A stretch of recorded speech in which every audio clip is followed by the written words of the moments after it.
Welcome, dear viewers. For more thrilling and exclusive stories every week, become a member. Now sit back, relax, and enjoy your coffee.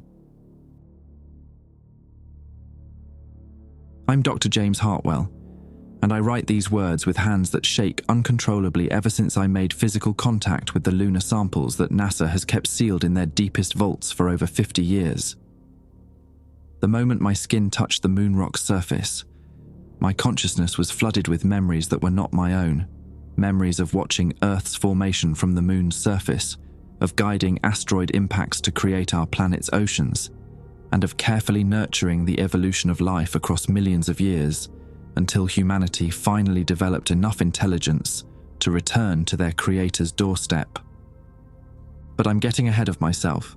Let me start from the beginning, when I still believed the worst thing that could happen to a NASA geologist was losing tenure. 3 days ago, I was hunched over my desk at the Johnson Space Center in Houston, nursing my third cup of coffee and trying to make sense of the seismic readings from the Apollo 17 landing site. The data made no fucking sense. Every instrument we'd left on the lunar surface in 1972 had gone silent exactly 48 hours after Eugene Cernan and Harrison Schmitt departed, but not before transmitting readings that defied every law of physics I'd spent 20 years studying. My supervisor, Dr. Kalinsky, had been breathing down my neck for weeks about the anomalous vibrations detected by our new deep space monitoring array. The frequencies were too regular to be natural, too complex to be equipment malfunction. They pulsed in patterns that reminded me of something trying to communicate. "Hartwell, you look like shit," Kalinsky had said, dropping a classified folder on my desk that morning. "Take a look at this. Tell me what you think." Inside were photographs I'd never seen before, high-resolution images taken by the Lunar Reconnaissance Orbiter that had been buried in classified archives since 2009. They showed structures beneath the lunar surface, geometric structures, perfectly symmetrical chambers extending deep into the moon's core, connected by tunnels that formed patterns too intricate to be lava tubes. The beings who built our moon as their base of operations are not dead or distant. They are still there, waiting in vast chambers beneath the lunar surface, and they have been calling to every human who has ever looked up at the night sky, preparing us for the day when we would finally be ready to serve our true purpose as the final components in a machine designed to reshape reality itself across the entire universe. I stared at those photographs until my eyes burned, measuring angles, calculating volumes, running stress analyses that made my head spin. Then Kalinsky dropped the real bomb. "We're sending you up there, James, next week. The samples we brought back in 72 are exhibiting unusual properties, and we need someone with your expertise to examine them in person." He leaned closer, and I caught the scent of stale cigarettes and fear sweat. "What we haven't told the public is that those samples have been moving. The elevator to sublevel 7 took 3 full minutes to descend, and every second felt like falling deeper into the Earth's bowels. My security badge, freshly upgraded with clearances I'd never dreamed of having, beeped against the scanner as we passed each checkpoint. Kalinsky stood beside me, his coffee breath mingling with the recycled air that tasted like metal shavings. "The samples are kept in the restricted materials laboratory," he explained, watching the floor numbers tick down past levels I'd never known existed. "Temperature controlled, atmospheric pressure maintained at exactly 14.7 psi, humidity locked at 30%. We've had them in the same conditions for 53 years. The elevator shuddered to a stop. Beyond the doors lay a corridor lined with reinforced glass windows, each one looking into laboratories filled with equipment that probably cost more than my house. Scientists in white coats moved between workstations like ghosts, their faces hidden behind protective visors. "Here's what's weird about it," Kalinsky continued as we walked past Lab 7A, where a team was analyzing what looked like metallic fragments. "The samples were completely inert until 6 months ago. Dead rock. Then the deep space array picked up those signals from the lunar surface, and suddenly our moon rocks started exhibiting properties." We stopped at Lab 7F. Through the reinforced glass, I could see 3 cylindrical containers sitting on a central table, each about the size of a coffee can. They glowed with a faint blue luminescence that seemed to pulse in rhythm with something I couldn't identify. Jesus Christ, I whispered. My thoughts exactly. The voice came from behind us. I turned to see a man about my age approaching, tall, lean, with the kind of precise movements that suggested military training. His lab coat was spotless, but his eyes held the haunted look of someone who'd seen too much. Dr. James Hartwell, meet Dr. Robert Thorne, Kalinsky said. He's been monitoring the samples since they became active. Rob, James is our new consultant on the Lunar Geology project. Thorne extended his hand, and I noticed his fingers trembled slightly. Pleasure. Hope you're better with impossible shit than I am, because these samples are rewriting everything we thought we knew about basic physics. We passed through an airlock system that cycled us through 3 separate chambers, each one sterilizing us with UV light and some kind of electromagnetic field that made my fillings ache. Finally, we emerged into Lab 7F proper. The containers were even more unsettling up close. The lunar samples inside, chunks of grey rock that should have been as lifeless as concrete, pulsed with that blue glow in perfect synchronization. Every 3.7 seconds, the light would intensify, hold for exactly half a second, then fade back to its baseline luminescence. They started doing this the night our deep space array detected the signal, Thorne explained, pulling up a holographic display that showed months of monitoring data. Before that, nothing. Dead rock for 5 decades. Now look at this. The display shifted to show electromagnetic readings. The samples were generating their own EM field, weak but consistent, broadcasting on a frequency that matched the signals coming from the moon. It's like they're responding to something, I said, studying the patterns. Or communicating with it. Thorne nodded grimly. That's the working theory. But here's where it gets really fucked up. The signal from the moon isn't random. It's getting stronger every day, and the samples are responding by becoming more active. Yesterday, we recorded them moving 3 centimeters across the table surface. Kalinsky stepped closer to the containers. The decision to bring you in wasn't just about your geological expertise, James. We need someone who can think outside conventional parameters. Someone who won't immediately dismiss what we're seeing as equipment malfunction or measurement error. I walked around the table, observing the samples from different angles. The blue glow seemed to follow my movement, intensifying slightly when I positioned myself directly in front of each container. They're tracking me, I said. We noticed that too, Thorne replied. They respond to human presence, especially prolonged observation.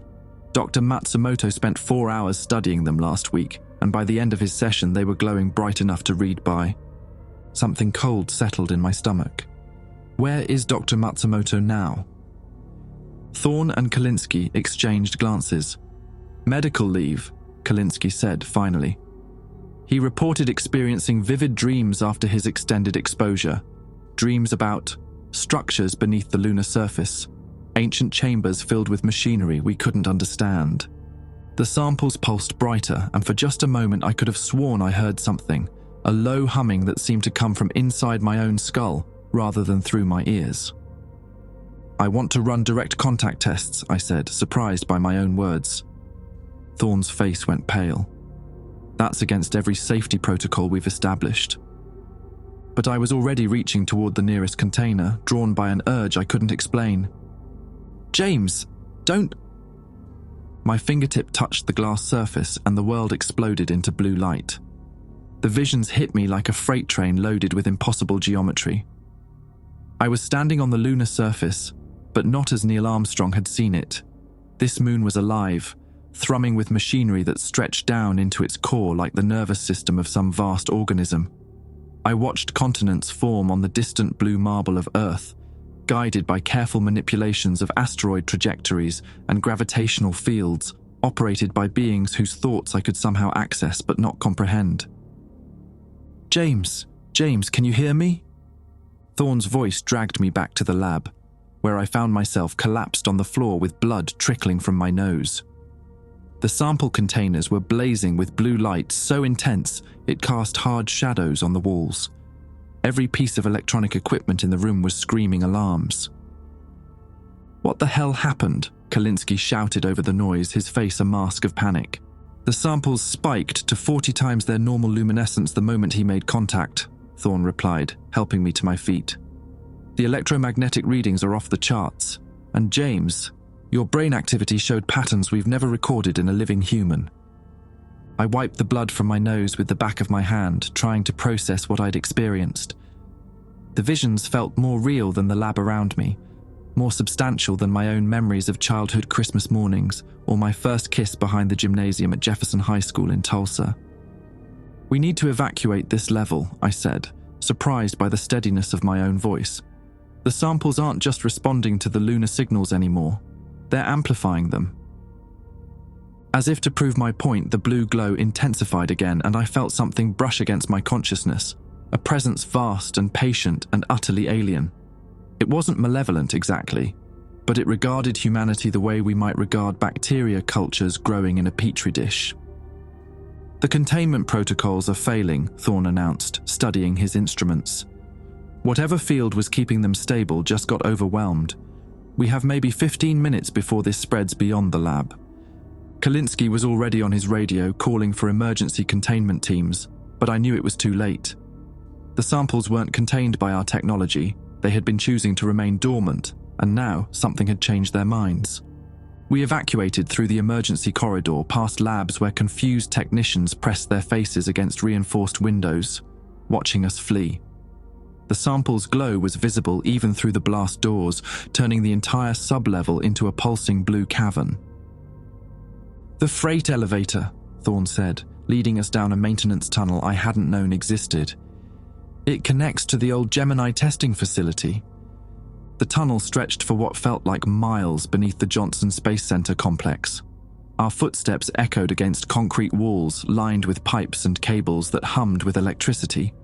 The air tasted like ozone and something else, something organic that reminded me of the smell inside old churches. "How long has NASA known about the lunar structures?" I asked as we walked. Kalinsky glanced back at me. "The photographs I showed you were just the beginning. We've had evidence since the first moon landing that there were artificial constructions beneath the surface. Armstrong and Aldrin reported seeing lights moving in the crater walls during their EVA, but NASA classified the recordings. The freight elevator was older than the main lifts, an industrial beast designed to move heavy equipment between levels. As we descended, Thorne pulled up classified files on his tablet, showing me images that made my head spin. "These were taken by the Lunar Reconnaissance Orbiter in 2015, he explained. High-resolution scans of the subsurface using ground-penetrating radar. The structures extend down at least 12 kilometers and they're not natural formations. The images showed chambers the size of football stadiums connected by perfectly circular tunnels. The symmetry was too precise to be accidental, too complex to be the result of lava flows or impact cratering. Whoever had built them possessed engineering capabilities that made our greatest achievements look like sandcastles. The really fucked up part," Kalinsky added, "is that the structures show signs of recent activity.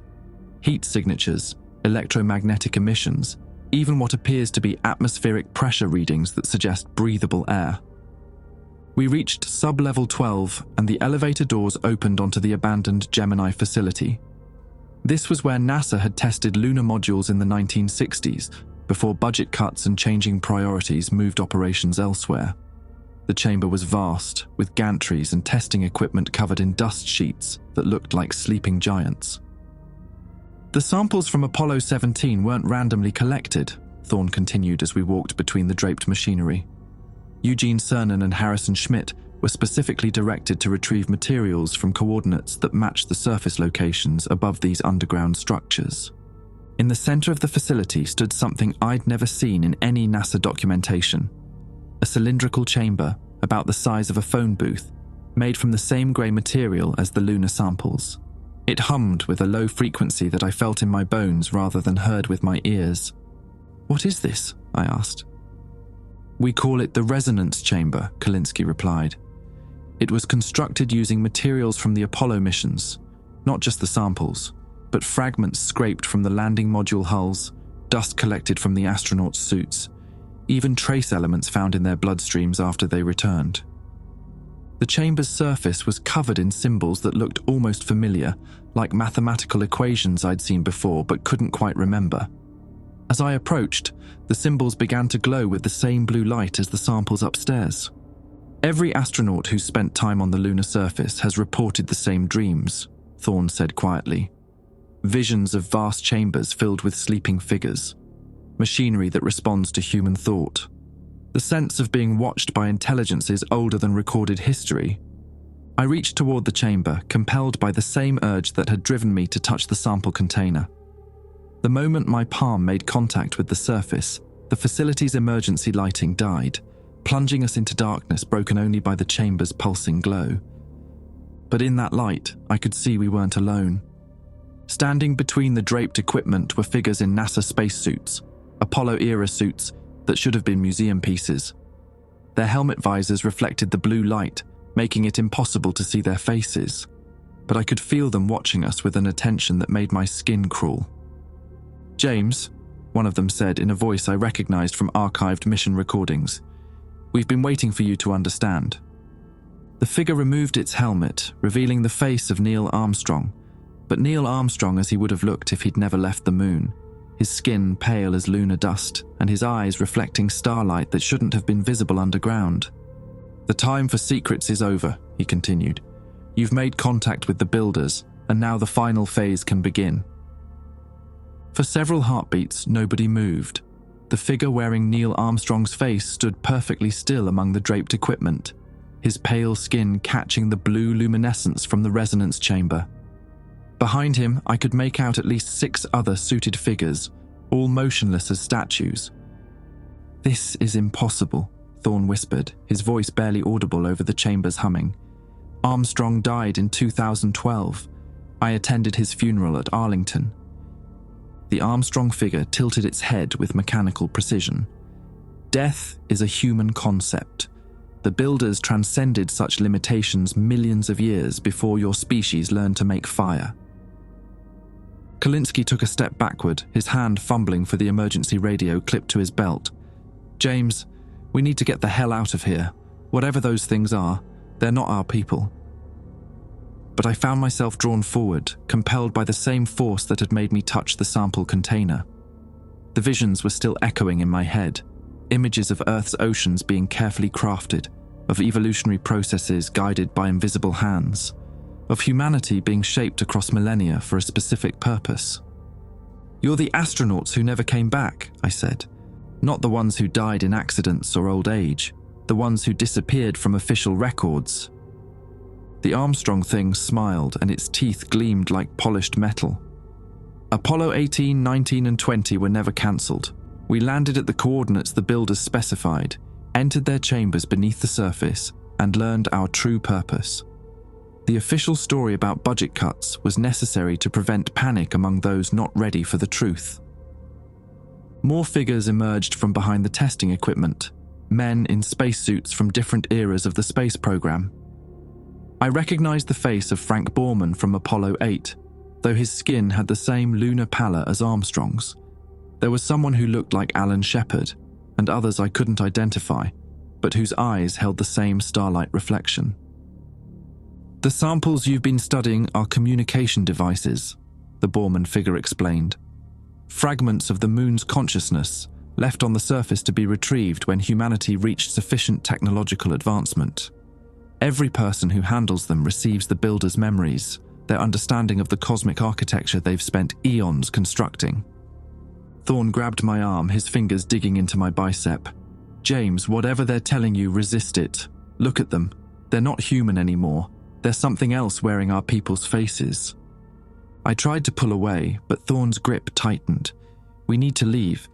Now before whatever happened to them happens to us." The resonance chamber's hum intensified, and I felt something pushing against my consciousness. Not invading, but offering. Offering knowledge that would make my geological expertise seem like a child's crayon drawings compared to the blueprints of reality itself. "The moon is not a natural satellite," Armstrong continued, his voice taking on harmonics that seemed to come from multiple sources. "It was constructed by the builders as a staging platform for their greatest work, the cultivation of intelligent life across the galaxy. Earth was their garden, and humanity their most promising crop." Kalinsky's radio crackled to life. "Dr. Kalinsky, this is security control.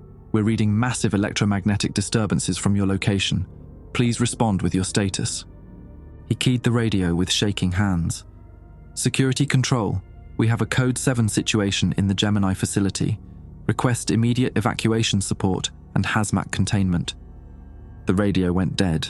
Not just quiet, completely dead, as if the electronics had been permanently fried. "Your technology cannot function here," the shepherd figure said, stepping closer. "The builder's presence disrupts the electromagnetic fields that power your primitive devices, but they offer something far superior: direct neural interface with their computational matrix." I watched in fascination as the suited figures began to move in perfect synchronization, arranging themselves in a circle around the resonance chamber. The blue light was getting brighter, casting sharp shadows that seemed to move independently of their sources. "James, listen to me," Thorne hissed urgently. "Remember your training. Remember the scientific method. These things are showing you what you want to see, telling you what you want to hear. But look at what they've become. They're not human anymore." For a moment, his words cut through the growing euphoria in my head. I looked more carefully at the figures surrounding us, noticing details I'd missed before. Their movements were too precise, too coordinated. Their breathing didn't fog their helmet visors despite the facility's temperature. And their eyes... Christ, their eyes were completely black, reflecting light like mirrors, instead of showing the normal variations of human irises. "You're right," I said, backing toward the chamber's far wall. "Something's wrong here. These aren't our astronauts. They're something else entirely." But even as I spoke, I could feel the builder's influence worming deeper into my thoughts, showing me visions of the cosmic machinery humanity was meant to operate. The moon was just one component in a vast network spanning the galaxy, each world carefully tended until its dominant species reached the proper level of development. The Armstrong thing reached out with one gloved hand. "Do not resist the integration, Dr. Hartwell. Your consciousness will be preserved within the collective, enhanced beyond anything your individual mind could achieve. You will help guide the next phase of Earth's development." That's when Thorne made his move. He launched himself at the nearest figure, tackling it to the ground with a metallic crash that echoed through the facility. The thing underneath him didn't fight back. It simply dissolved, its spacesuit collapsing as whatever had been inhabiting it dispersed like smoke. "Run!" Thorne shouted, scrambling to his feet. "The suits are empty! They're fucking holograms or something!" But as we sprinted toward the facility's exit, the remaining figures didn't pursue us.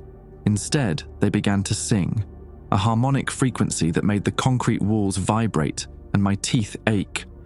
The resonance chamber blazed with light so intense it burned after images into my retinas. Kalinsky stumbled, pressing his hands to his ears. "The frequency, it's affecting our brain chemistry. I can feel my memories changing." He was right. The song was rewriting something fundamental in my neural pathways, overlaying the builder's ancient memories onto my own experiences. I remembered watching Earth's formation, not as a human geologist studying the process, but as one of the beings who had guided it.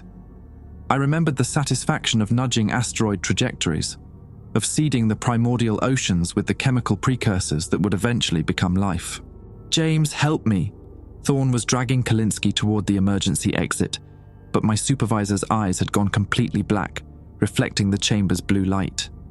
"It's beautiful," Kalinsky whispered, his voice taking on the same harmonic qualities as the suited figures. "The cosmic architecture, the careful cultivation of consciousness across millions of worlds. We're part of something so much larger than we imagined." I grabbed his other arm, trying to help Thorne pull him to safety, but Kalinsky's skin felt wrong, too cold, too smooth, like touching polished stone. When I looked at his face, I could see through it, as if he were becoming translucent. "The integration process has begun," he said, his voice now perfectly synchronized with the figure's song. "Dr. Hartwell, you must understand. Resistance will only cause unnecessary suffering. Accept your role in the builder's design." Thorne drew his sidearm, I hadn't even known he was carrying one, and fired 3 rounds into Kalinsky's chest. The bullets passed through him without effect, striking the concrete wall behind with metallic pings. "Oh fuck," Thorne breathed. "He's already gone." Kalinsky smiled with lips that no longer looked entirely human. "I am still myself, Dr. Thorne, but I am also so much more. The builders do not destroy consciousness.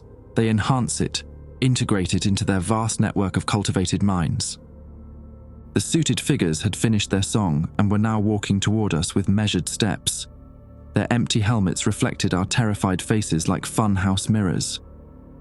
The next phase requires willing participation, Armstrong's voice echoed from all of them simultaneously. But willing or not, Dr. Hartwell's contact with the samples has marked him as essential to our work. His geological expertise, combined with our knowledge of cosmic architecture, will help reshape not just Earth, but every world in this galaxy. I felt something fundamental shifting in my perception, like looking at an optical illusion and suddenly seeing the hidden image. The facility around us wasn't abandoned, it was alive, breathing with the same rhythm as the lunar samples. The walls were covered in the same symbols I'd seen on the resonance chamber, pulsing with bioluminescent patterns that had been invisible until this moment. "James," Thorne grabbed my shoulder, his face pale with terror. "Your eyes, they're starting to change." Thorne's words cut through the builder's song like a scalpel through infected tissue. I blinked hard, feeling something wet slide down my cheeks.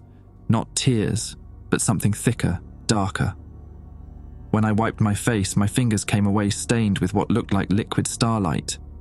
"Move your ass!"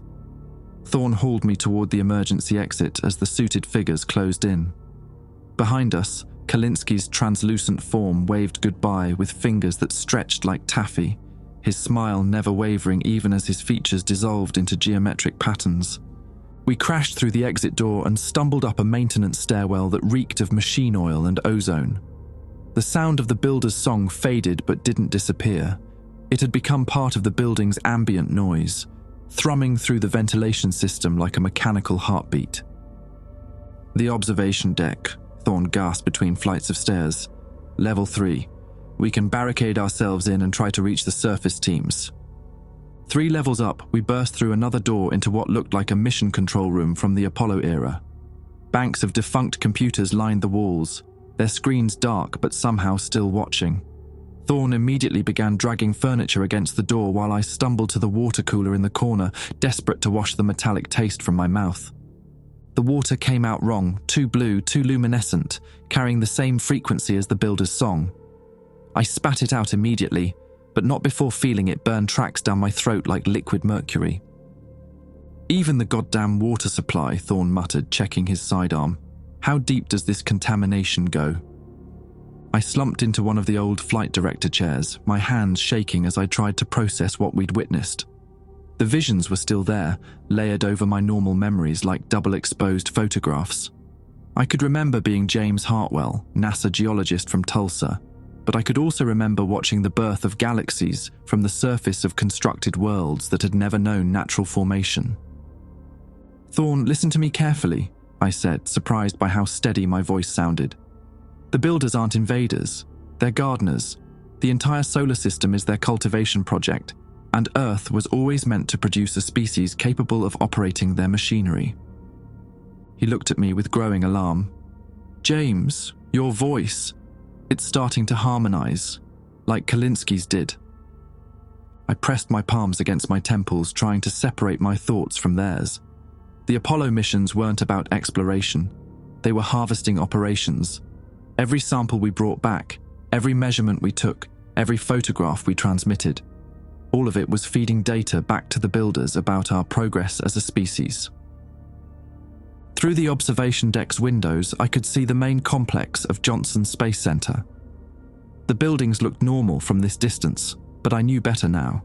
The entire facility had been constructed according to the builders' specifications, designed to amplify their influence over anyone who worked there. "We need to get to the deep space communication array," I continued, fighting through the interference in my head. "If we can transmit a warning to other space agencies, maybe someone can stop this before it spreads beyond NASA." Thorne finished his makeshift barricade and turned to face me. "James, I need you to listen very carefully. The transformation you're experiencing, it's not just affecting your memories. Your body chemistry is changing too. The samples didn't just transmit information, they introduced nanoscale machines into your bloodstream." He pulled out a handheld scanner from his lab coat, one I hadn't noticed before. The device looked more advanced than anything NASA typically used, its design sleek and unfamiliar. "This is classified technology from the Department of Defense," he explained, running the scanner over my arm. "We've been monitoring agency personnel for signs of extraterrestrial influence since the first lunar missions. Dr. Kalinsky wasn't the first to show symptoms."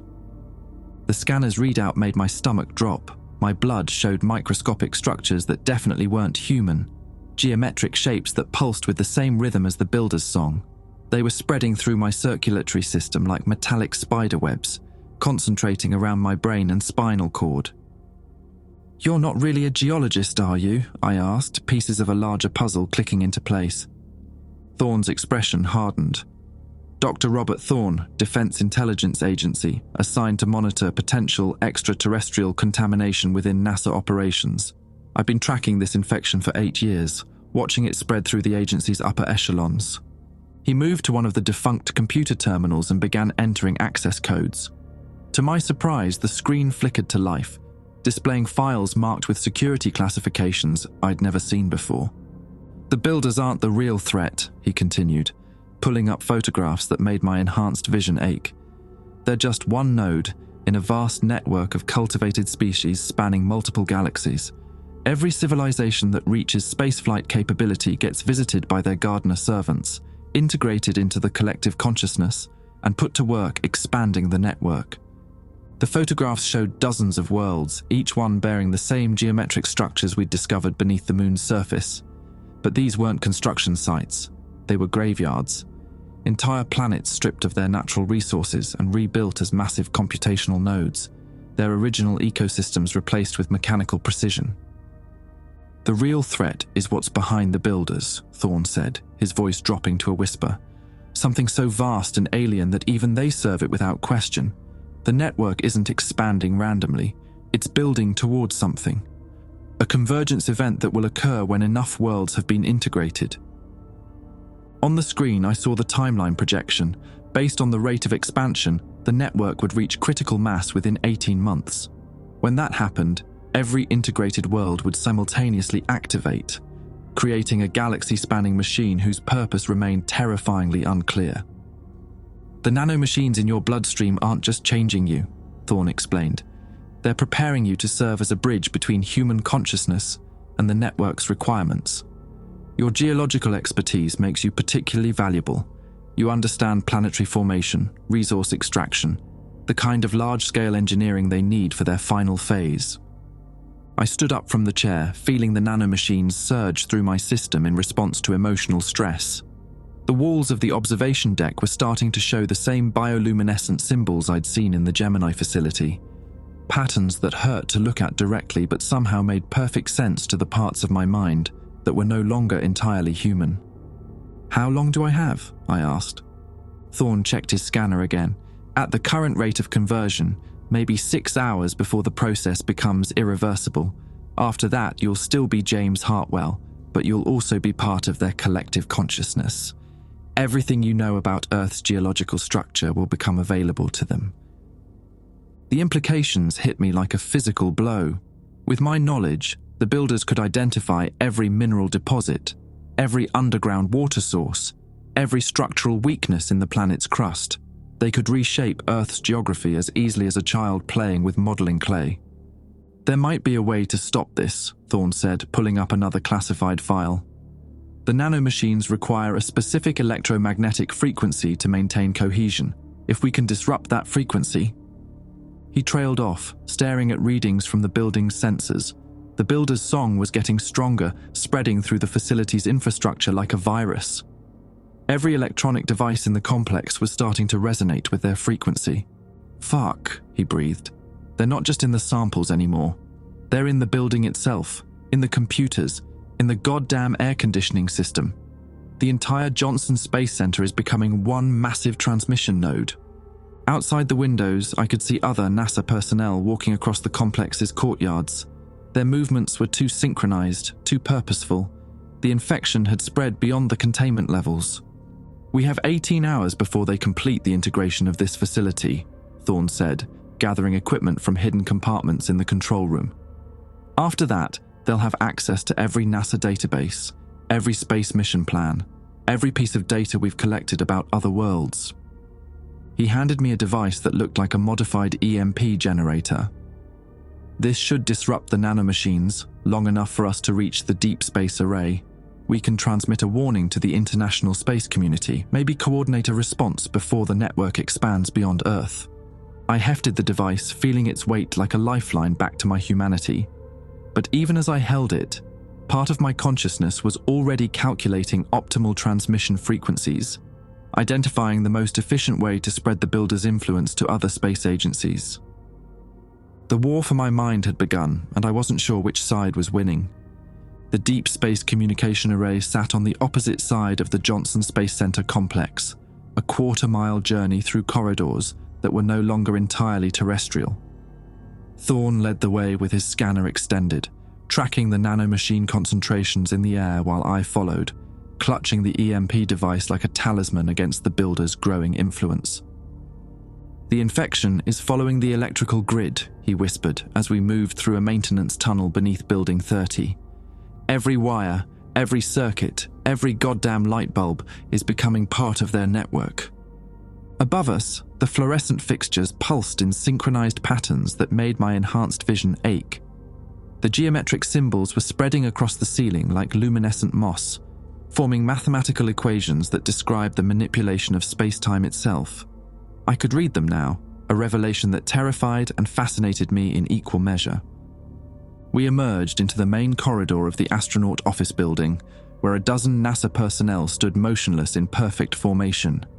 Their eyes reflected the blue glow emanating from the walls, and when they turned to watch us pass, their movements were synchronized to the microsecond. "Don't make eye contact," Thorne breathed, guiding me toward a service stairwell.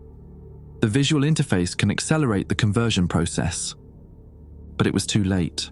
I'd already locked gazes with Dr. Martinez from the Planetary Sciences Division, and I could feel something reaching into my consciousness through that connection. Her smile was too wide, too knowing, as she mouthed words I couldn't hear but somehow understood. "Welcome home, James." The nanomachines in my bloodstream surged in response, flooding my nervous system with visions of Earth's transformation. I saw continents reshaped into geometric perfection, oceans drained and refilled with liquid circuitry, the atmosphere itself reorganized into a computational matrix spanning the globe. My geological expertise guided the process, identifying optimal locations for massive excavations that would expose the planet's core to direct manipulation. "James!" Thorne's voice snapped me back to the present. "The device, use it now." I activated the EMP generator, feeling its electromagnetic pulse wash over us like a breaking wave. The infected personnel collapsed as if their strings had been cut, their synchronized movements dissolving into random twitching. The wall symbols flickered and dimmed, and for a blessed moment, the builder's song faded from the background noise of the facility. But the relief was temporary. As we climbed toward the communication array, I could feel the nanomachines in my system adapting to the EMP frequency, developing resistance with each pulse. Worse, the device's energy output was drawing power from the building's infected electrical grid, potentially feeding the very network we were trying to disrupt. "Thorne," I said as we reached the array level, "something's wrong with this device. It's not just disrupting the nanomachines, it's communicating with them."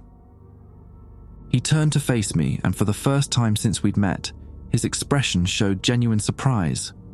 "That's impossible. The frequency modulation was specifically calibrated to..." His words cut off as his scanner began displaying readings that made my blood freeze. The EMP device wasn't generating a disruptive frequency, it was broadcasting a homing signal, marking our exact location for the builder's network. Every pulse had been telling them where to find us. "You son of a bitch," I whispered. "You're not here to stop the infection, you're here to guide it." Thorne's hand moved toward his sidearm, but I was faster. The enhanced reflexes granted by the nanomachines let me grab his wrist and twist until he dropped the weapon with a curse. But when I looked into his eyes, I saw the same starlight reflection I'd noticed in the other infected personnel. "How long?" I demanded. 3 years, he replied, his voice taking on the harmonic qualities of the builder's song. Ever since my first assignment, monitoring the lunar samples, the Defense Intelligence Agency has been compromised from the beginning, James. We've been guiding NASA's research toward the optimal outcome for the builders' plans. The communication array chamber stretched before us, filled with massive dish antennae and transmission equipment that hummed with barely contained energy. But the electromagnetic fields weren't broadcasting into space. They were focused downward, sending signals deep into the Earth's crust, where something vast and patient waited to receive them. The samples weren't just communication devices, Thorne continued, his movements becoming eerily synchronized with the chamber's pulsing equipment. They were activation keys. Every time someone like you made direct contact, it triggered another phase of the awakening process. I backed toward the main transmission console, my mind racing through possibilities. The array's power output was enormous, enough to broadcast a warning signal to every space agency on the planet if I could override the current programming. But the console's interfaces were covered in the same geometric symbols I'd seen throughout the facility, and touching them would mean further exposure to the builder's influence. The convergence event isn't 18 months away, I realized aloud. It's happening now. Every space agency, every lunar mission, every Mars probe, they've all been infected with the same nanomachine technology. Thorne smiled with teeth that gleamed like polished metal. The International Space Station received its first shipment of contaminated samples 6 months ago. The European Space Agency's lunar rover has been transmitting the activation frequency since last year. Even the private space companies are unknowingly part of the network. Through the chamber's windows, I could see the night sky above Houston. But the stars were wrong, too bright, too organized, forming patterns that spelled out mathematical concepts in languages that predated human civilization. The moon itself pulsed with bioluminescent activity, its surface crawling with structures that hadn't been there hours earlier. "You can still join willingly," Thorne offered, extending his hand toward me. "The integration process is less traumatic when the subject cooperates. Your consciousness will be preserved, enhanced, given purpose beyond anything you could achieve as an individual." The nanomachines in my system responded to his proximity, surging through my nervous system like liquid fire. I could feel my individual identity beginning to fragment, pieces of my personality merging with the vast network of cultivated minds that stretched across the galaxy. But somewhere in the chaos, a core of pure stubbornness remained, the same trait that had driven me to question impossible seismic readings and touch forbidden samples despite every safety protocol. "Go fuck yourself," I said, lunging for the transmission console. My hand slammed against the symbol-covered interface and the chamber exploded into chaos. Every piece of equipment in the array began broadcasting simultaneously, sending overlapping signals in all directions. The builder's network tried to assert control, flooding my consciousness with visions of cosmic architecture and galactic cultivation. But I held onto my geological training like an anchor. I knew Earth's structure better than the builders did. I understood the planet's magnetic field, its rotational dynamics, the precise frequency at which its molten core resonated, and I used that knowledge to turn their own weapons against them. The transmission array's signal penetrated deep into the Earth's crust, but instead of awakening the builder's machinery, it destabilized the planetary magnetic field. The carefully calibrated frequencies that maintained their nanomachine networks began to shift and distort, creating interference patterns that spread outward from Houston like ripples in a pond. Alarms screamed throughout the facility as the builder's network began to collapse. The infected personnel throughout the complex convulsed as their nanomachine systems fell out of synchronization, their enhanced abilities failing as the supporting infrastructure crumbled. But the victory came at a cost. The magnetic field destabilization was spreading beyond Earth's atmosphere, affecting the moon's orbital mechanics and disrupting the delicate gravitational balance that kept our planet stable. I could feel the changes through my enhanced senses, tidal forces shifting, crustal plates beginning to buckle under new stresses, the very rotation of the planet slowing as energy bled away into space. "You've doomed both species," Thorne gasped, his starlight eyes flickering like dying bulbs. The builders were offering humanity partnership in their cosmic work. Now Earth will tear itself apart, and both our civilizations will die in the collapse.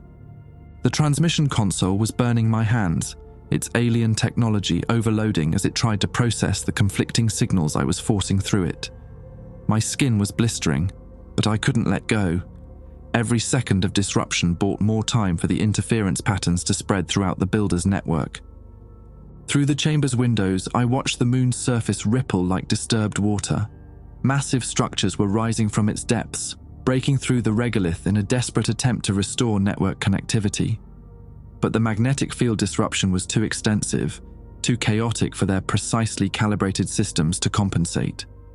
The last thing I saw before the console exploded was the Earth's magnetic field lines becoming visible against the night sky, writhing like luminescent serpents as the planet's protective barrier began to collapse.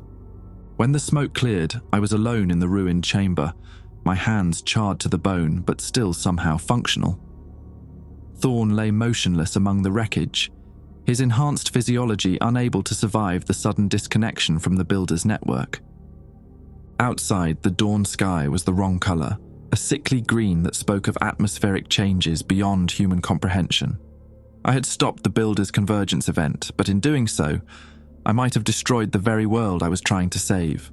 The nanomachines in my bloodstream were dying, their geometric structures dissolving as the network that sustained them collapsed.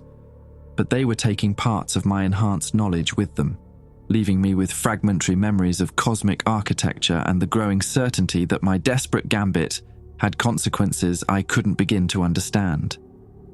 I was alone, wounded, and possibly responsible for the end of human civilization, but at least we would die as ourselves, not as components in someone else's machine. I sat among the smoking wreckage of the transmission console, staring at my charred hands, while the wrongly colored dawn painted the chamber walls in sickly green light. The silence felt unnatural after hours of the builder's constant song, like the moment after a thunderclap when your ears are still ringing but the world has gone quiet.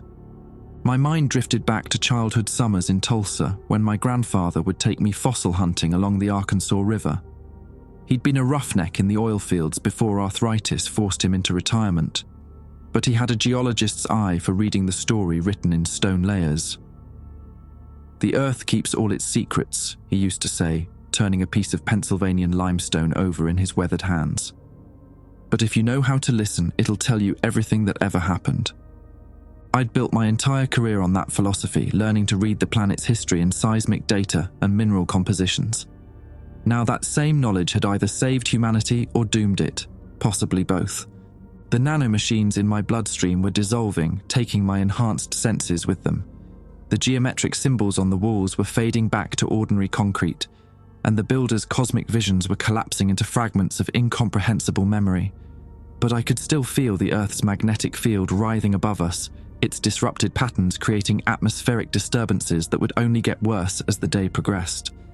"James, are you in there?" The voice came from the chamber's entrance, weak but unmistakably human. I turned to see a figure silhouetted against the green-tinted corridor, tall, lean, wearing a lab coat that hung in tatters. As he stepped into the light, I recognized the translucent features of Dr. Kalinsky, though he looked more solid than he had during his transformation in the Gemini facility. "You should be dead," I said, too exhausted for surprise. "I should be many things." His voice carried only faint traces of the builder's harmonic frequencies, as if the network's collapse had restored some of his individual identity. "The integration process was incomplete when you disrupted the system. I'm caught between states, part of their collective consciousness, but still partially myself."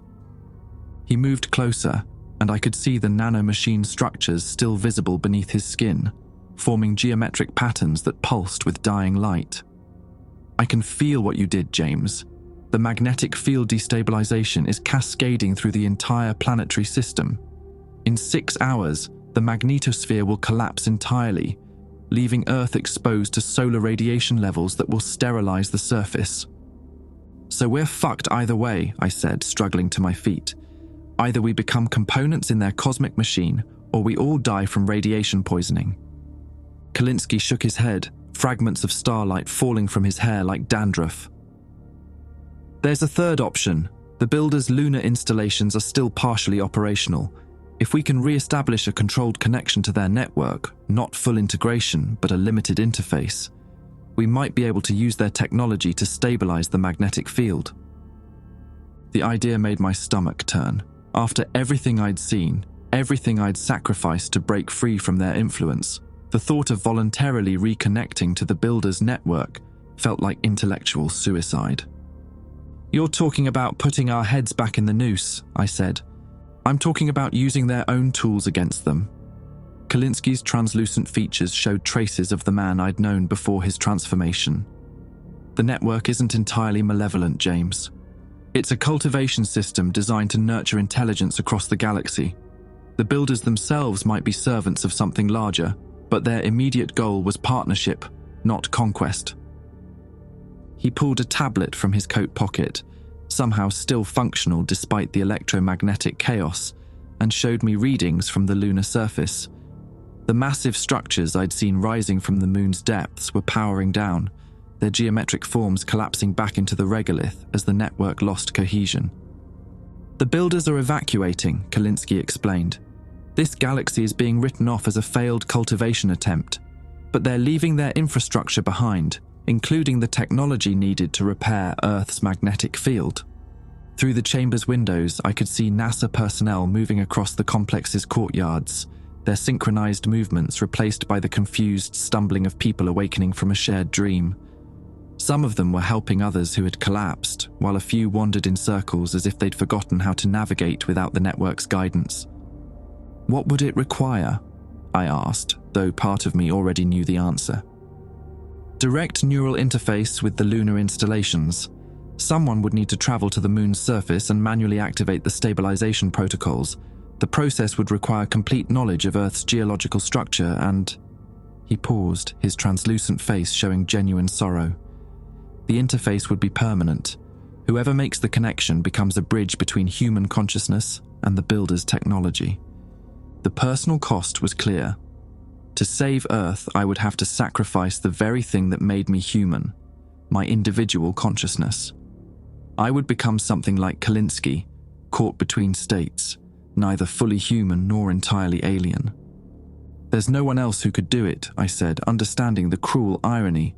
My geological expertise, the thing that had made me valuable to the builders, was now the only skill that could save humanity from the consequences of my own desperate gambit. Kalinsky nodded. "The next launch window to the moon opens in 4 hours. NASA has an emergency protocol for rapid lunar deployment. It was originally designed for military applications, but the hardware exists. We can get you there, but the mission would be one way." I thought about my grandfather again, his arthritis-gnarled hands teaching me to read the stories hidden in ancient stone. He'd spent his life extracting resources from the earth, never knowing that someone else had been carefully guiding that extraction as part of a cosmic cultivation project. Now I would have to use that same knowledge to repair the damage I'd caused. "There's something else," Kalinsky added quietly. "The interface process requires a willing sacrifice of personal memory. To successfully merge with the builder's technology, you'd need to surrender the experiences that define you as an individual. Your childhood, your relationships, your professional achievements, everything that makes you James Hartwell." The true cost was becoming clear. Not just my life, but my identity itself. I would survive in some form, but the person who had once hunted fossils with his grandfather, who had chosen geology over the more lucrative petroleum engineering his father had wanted, who had spent 20 years learning to read the Earth's secrets, that person would cease to exist. "How long do I have to decide?" I asked. "The magnetic field destabilization is accelerating. We have maybe 2 hours before the cascade becomes irreversible, even with the builder's technology." I walked to the chamber's windows and stared out at the wrongly colored sky. The green aurora was spreading, painting the clouds in shades that spoke of atmospheric chemistry gone haywire. In the distance, I could see Houston's skyline wavering like a mirage as the disrupted magnetic field began affecting local gravity patterns. My phone buzzed, somehow still functional despite everything. A text message from my sister in Oklahoma. "Saw the news about weird auroras. You okay down there?" I stared at her words, realizing that she would never know what had really happened here, what choices I'd been forced to make. or why her brother had disappeared into the void between stars. The official story would probably blame solar flares or equipment malfunctions, anything except the truth about humanity's role in a cosmic cultivation project. "Kalinsky," I said, turning back to face his translucent form. "Can you promise me something? After this is over, after the magnetic field is stabilized, make sure someone knows the real story. Not the public, they don't need that burden, but someone in the scientific community should understand what we learned, what we sacrificed." "I'll make sure of it," he replied, his voice carrying genuine warmth despite its harmonic undertones. I deleted my sister's message without responding and dropped the phone into the wreckage of the transmission console. James Hartwell, the man who had once dreamed of discovering new mineral formations and understanding the Earth's deep history, was about to become something else entirely. "All right," I said, my voice steady despite the magnitude of what I was accepting. "Let's go save the world." The countdown to my final transformation had begun, and there was no turning back. The emergency launch vehicle sat on pad 39A like a needle pointed at the heavens, its hull gleaming with ice crystals from the supercooled fuel lines. NASA's Rapid Deployment Protocol had pulled together a skeleton crew in 90 minutes.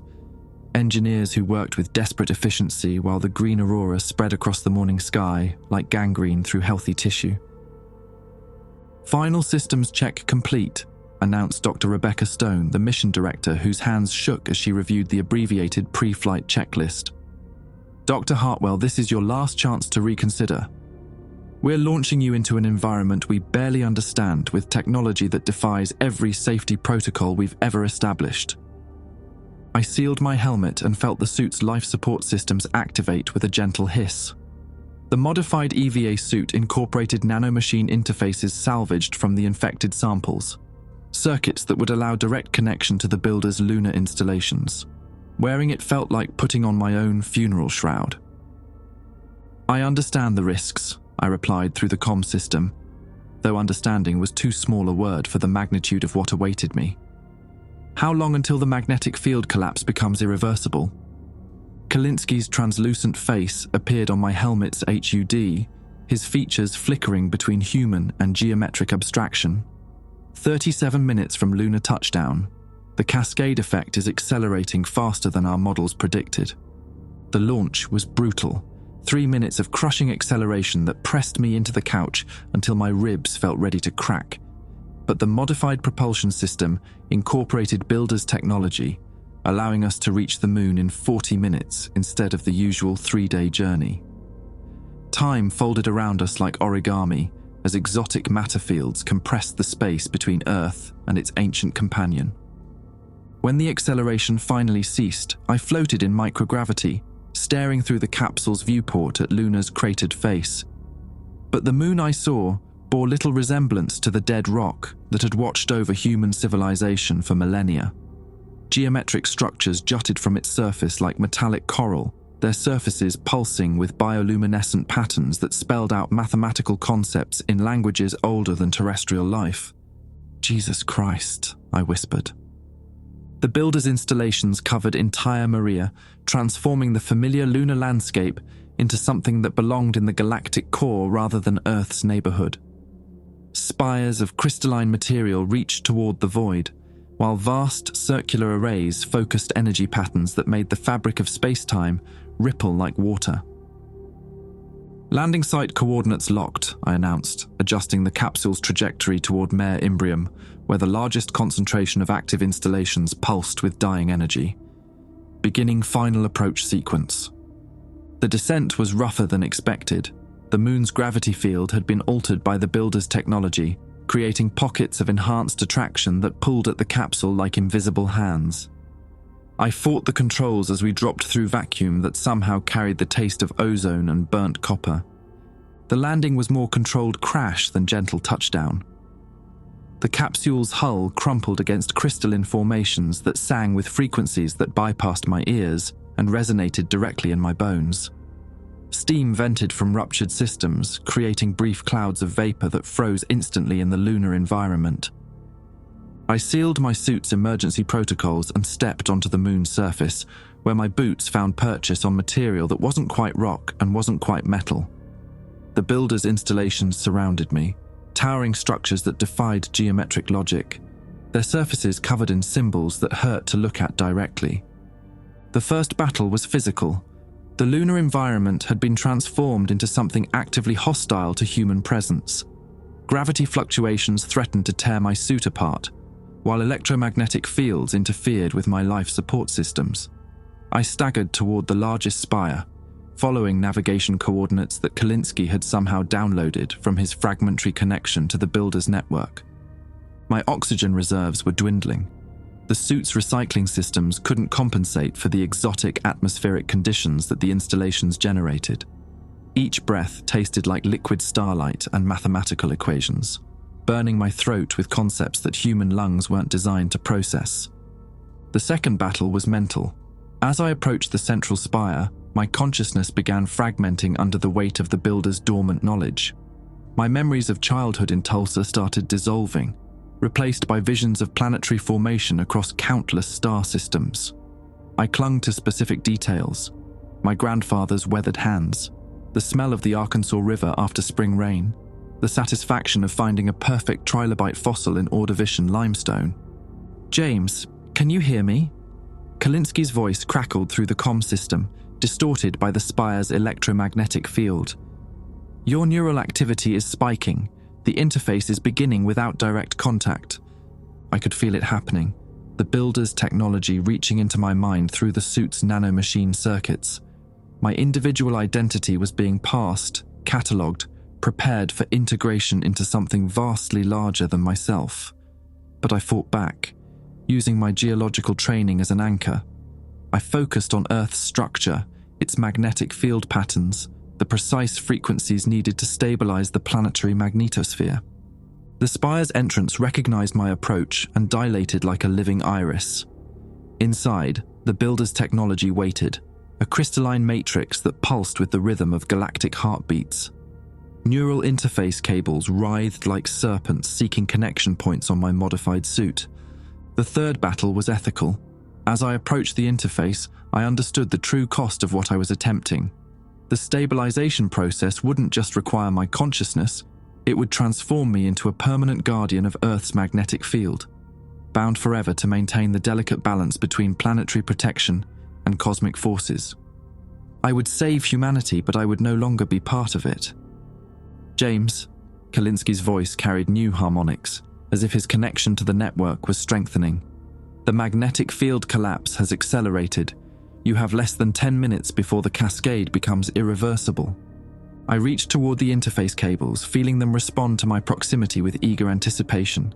The builder's dormant consciousness stirred, recognizing a willing participant in their cosmic architecture. But as the cables made contact with my suit's ports, I made a choice that would have surprised even me hours earlier. Instead of surrendering my consciousness to their network, I used my geological knowledge to subvert their technology from within. I understood Earth's structure better than they did, its magnetic field patterns, its rotational dynamics, the precise resonance frequencies of its molten core. As the interface flooded my mind with their vast computational matrix, I turned that knowledge into a weapon. I rewrote their stabilization protocols, not to serve their galactic cultivation project, but to protect Earth as a free world. The modifications I made would stabilize the magnetic field, while simultaneously broadcasting interference patterns that would prevent future builder infiltration. Humanity would be protected, but it would also be quarantined, cut off from the cosmic network that connected cultivated species across the galaxy. The transformation was agony. My individual consciousness dissolved into component elements that were reassembled according to specifications I could barely comprehend. My memories of James Hartwell, the fossil hunting child, the dedicated geologist, the man who had chosen duty over survival, were integrated into a hybrid intelligence that was neither fully human nor entirely alien. But something unexpected happened during the merge. Instead of losing myself entirely, I found ways to preserve core elements of my identity within the builder's computational matrix. My grandfather's lessons about reading the Earth's secrets became algorithmic protocols. My love for Oklahoma limestone formations translated into protective subroutines that would guard Earth's geological stability. Through the spire's crystalline walls, I felt the magnetic field stabilizing. The cascade collapse halted, reversed, began rebuilding itself according to patterns that would protect Earth from both solar radiation and future extraterrestrial cultivation attempts. The green aurora faded from the sky, replaced by the normal blue of a healthy magnetosphere.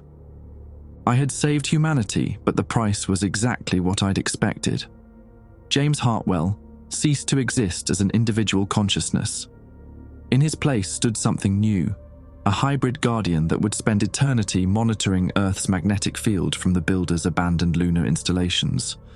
But in my final moments as a human being, I felt something that surprised me.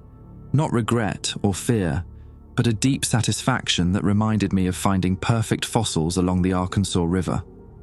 I had discovered the ultimate geological secret, how to read the story written in magnetic field lines and planetary resonance frequencies.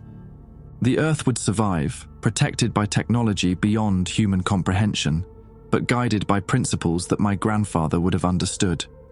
The planet keeps all its secrets, but if you know how to listen, it'll tell you everything that ever happened. And I would be listening forever with ears made of crystalline mathematics and a heart that still remembered the taste of Oklahoma dust. The letter arrived on a Tuesday morning, 6 months after the Aurora incident that the media blamed on solar flares and equipment malfunctions. Sarah Hartwell found it slipped under her apartment door in Norman, Oklahoma. No postmark, no return address. Just her name written in handwriting that looked almost like her brother's, if you ignored the geometric precision of each letter. Sarah, by the time you read this, the official reports will have been filed and the world will have moved on. They'll tell you that James died in a laboratory accident at the Johnson Space Center, that his sacrifice prevented a catastrophic magnetic field collapse that would have sterilized Earth's surface. They'll even give him a posthumous medal. What they won't tell you is that your brother isn't exactly dead. I'm writing this from my office at NASA, though I'm not entirely sure what I am anymore. The nanomachine integration left me caught between states, part of the builder's network, but retaining enough humanity to remember friendship, loss, the taste of coffee on winter mornings. I can feel James up there, woven into the lunar installations like a thread of consciousness spanning the void between worlds. He asked me to tell you the real story, to make sure someone knew what he chose and why. The builders are gone now, their cultivation project abandoned, but they left their technology behind. James reprogrammed it to serve as Earth's guardian rather than its conqueror. The magnetic field that protects us from cosmic radiation now carries his signature, his geological understanding translated into patterns of force that will endure long after our species has evolved beyond recognition. Sometimes, late at night when the moon is full, I can hear him in the electromagnetic static that dances between the planets. He's still there, still working, still protecting the world with the same stubborn dedication he showed when we were colleagues studying impossible seismic readings.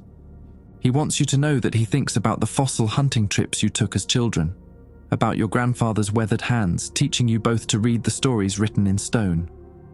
That knowledge became part of something larger, but it hasn't been lost. Every time you look up at the moon, you're seeing the monument he built from his own consciousness. The builder's network extended across thousands of worlds, connecting civilizations in a vast web of cultivated intelligence. James cut Earth free from that network, choosing isolation over integration. We're alone now in a way we never were before. No cosmic gardeners watching over our development. No galactic civilization waiting to welcome us into their collective consciousness. But we're also free. Free to make our own mistakes, to evolve in our own direction, to discover our own place in the universe without anyone else's guidance. That's the gift your brother gave humanity, purchased with the sacrifice of his individual existence. The magnetic field fluctuations that sometimes disrupt radio communications aren't equipment failures. They're James, adjusting the planetary defenses, fine-tuning the barriers that keep us safe from forces beyond human comprehension. When the aurora borealis dances across polar skies, those lights follow patterns that spell out equations in the language of geology. His way of writing poetry in electromagnetic mathematics. I know this brings little comfort. You've lost a brother, and I've lost a friend whose dedication to understanding Earth's secrets ultimately transformed him into one of those secrets himself. But he's still there, still watching, still protecting the world he loved enough to abandon his humanity to save. Next time you find a perfect fossil in the red dirt of Oklahoma, hold it up to the moonlight. I can't promise you'll feel his presence, but I can tell you that he'll be aware of yours. The Earth keeps all its secrets, Sarah, but sometimes, if you know how to listen, it tells you that love endures even when everything else changes. Victor Kalinsky.